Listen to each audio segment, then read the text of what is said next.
As thousands of people across the island prepare for the new school term, a warning from the police for persons to be on the lookout for fake goods. It comes after a major counterfeit bust in Spanish Town, St. Catherine today, where almost $20 million worth of goods were seized.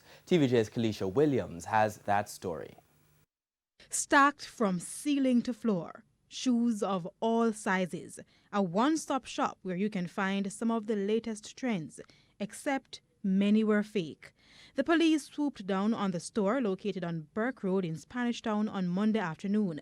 While the police cannot say whether all the items in the store are fake, we were told it's a large quantity. It's a very tight space. Come 5 o'clock, we might still be here because based on the quantity.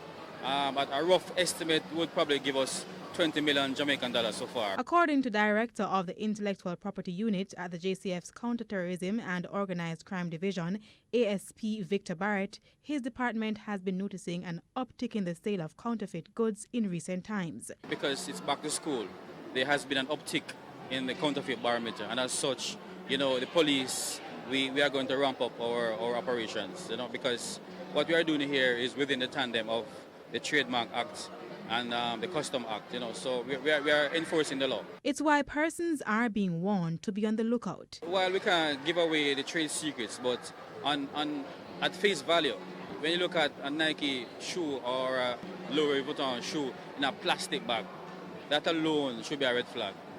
Similarly, when you look at the stitching, the texture of the material, the plastic, when you feel it, you can discern easily that this product is not a genuine product. In recent times, CTOC has been intensifying strategies to clamp down on persons who participate in the illicit trade. In April this year, over $2.6 billion worth of goods were destroyed by the JCF unit.